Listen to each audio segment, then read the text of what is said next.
Hi, I'm Melinda Iverson Inn, and some of you know me as a health dowser, crystal healer, and Reiki master. I have been an empath all of my life, and I didn't know it. While in my senior year of college, I was drawn to the spiritualist church because I would look around in my class, the classes I was taking in school, and I would see full body entities sitting in the chairs. I did not understand what was happening. And other things like that would happen to me where I would see things or I would feel things. And so the spiritualist church seemed to be a place where I could step in, and they accepted me, and I started taking student medium classes and giving readings in front of the congregation. This was where I began to understand a little bit more about my empathic nature and my ability to be clairvoyant.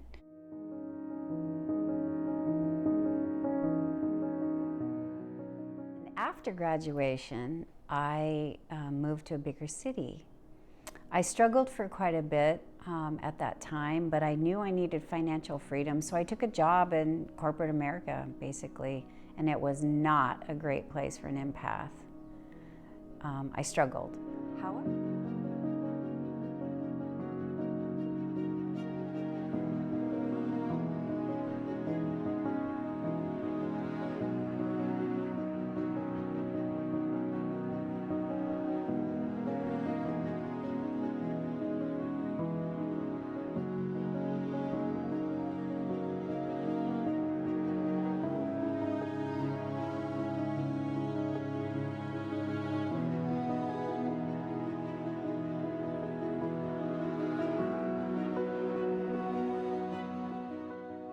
However, financially, I did really well. I enjoyed traveling. I made more money than I could ever imagine. And then it happened. I was laid off. I was the first of 1,500 people that day. And I remember getting into my car and driving to my apartment, and my life had turned upside down. What was I going to do? And yet, while I was crying, my shoulders were dropping. This was meant to be somehow.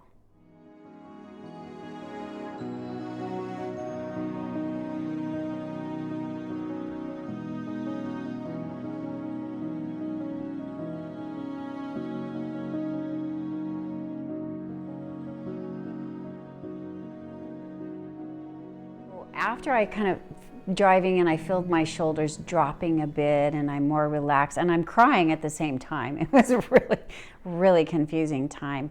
And I realized I get home and I'm saying to myself, I don't have a job anymore, but I feel better. It was really difficult to understand how to reconcile those two sets of emotions. And what happened was I ended up sort of falling into a depression, not understanding how to deal with it.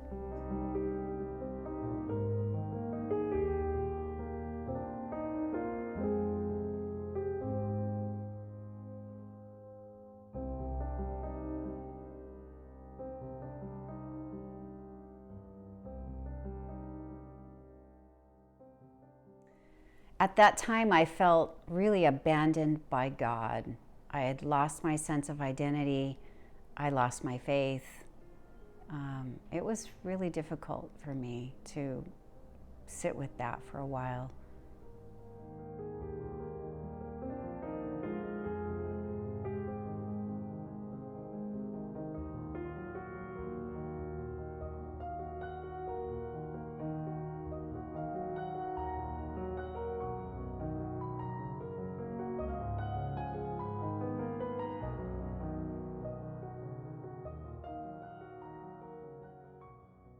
That was a very difficult time for me because I was judging myself so harshly. I felt like I was a failure, basically. And I was in that space, really suffering for a couple of years.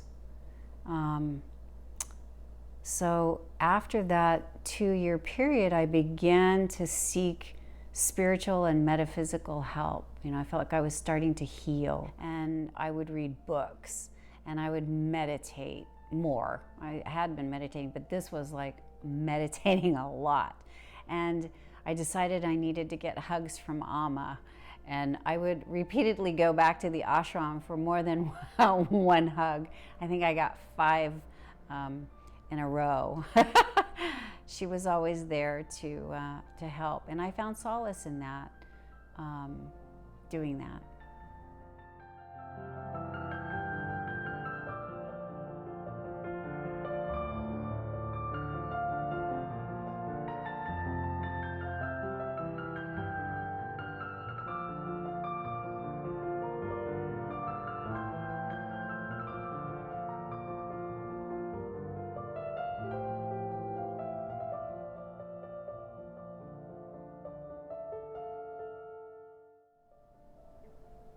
And here's something from Seeds of Awakening by Peter Russell.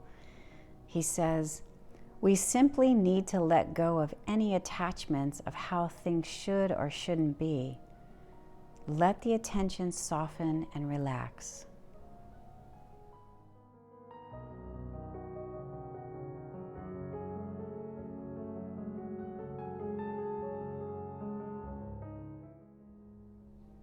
So as I began this spiritual journey of reading books and getting hugs and meditating more, nature, I began to notice in nature the heart openings, the love. I witnessed a hummingbird fly into the window and knock itself out, and my heart just sunk. And I left it there. I just watched it. And then suddenly, well, not necessarily suddenly, it took a little while, but then it sort of shook itself awake and then flew off. And that touched me deeply. And I began to notice on my nature walks that I would see rocks in the shape of hearts. It was just ridiculous how many I found. I would look down and there would be a heart-shaped rock. Everywhere I looked, this love from nature was beginning to surround me and envelop me.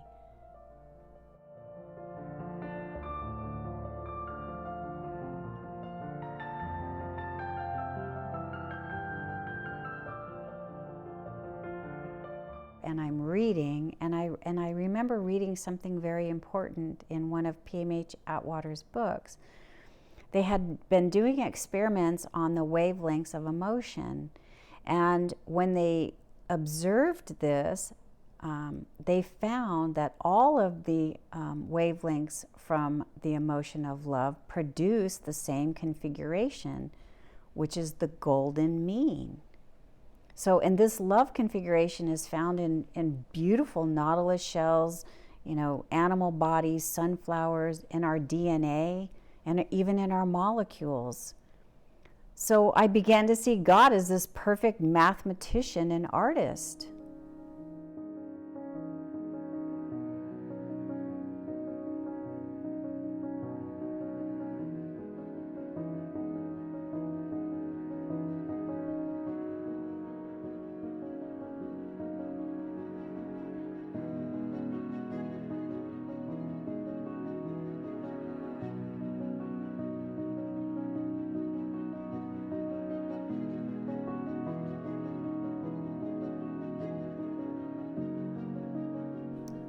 So finding my way back to this path of remembering and knowing,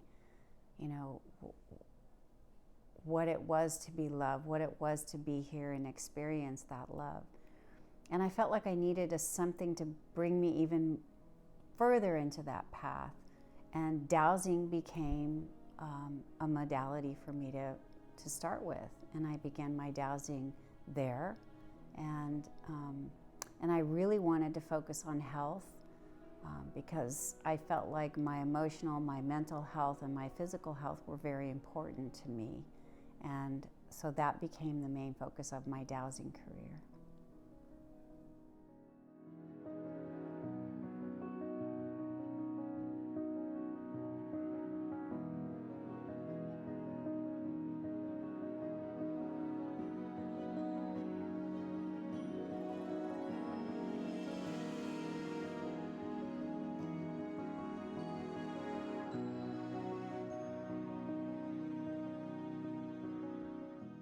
when we become sad or lonely or depressed, there's a way for us to come out of that. We just have to look up and see the magnificence around us. Lift our chin, lift our chin to God. And we're a part of the magnificence of that. And so how do we experience that? We can take a deep breath and we can let ourselves recognize that in that moment, we do not have to carry the weight of the world with us. That is God's job. We can let Him do the heavy lifting, her, source, do the heavy lifting, and we can just relax into the knowing that we're loved.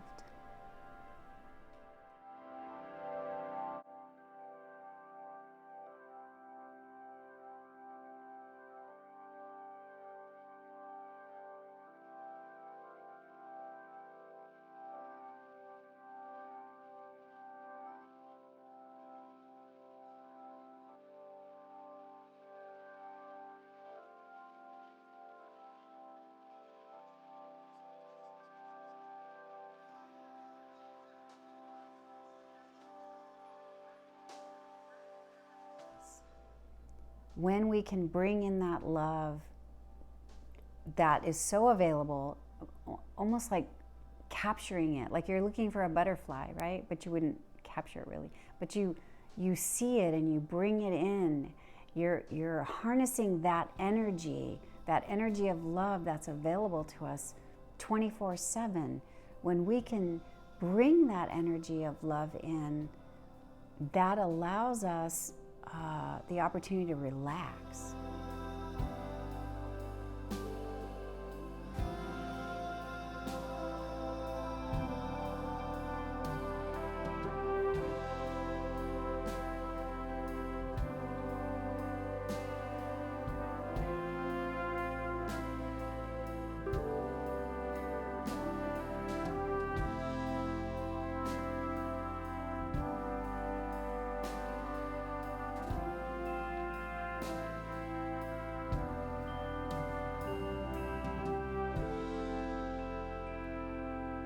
And when we relax, we become better co-creators. And when we're better co-creators, we have something that's so magnificent that we can offer the world. Even if it's the tiniest little thing that you think it's going to make a difference. As Amma would say, just light your candle and step forward. That's all you have to do.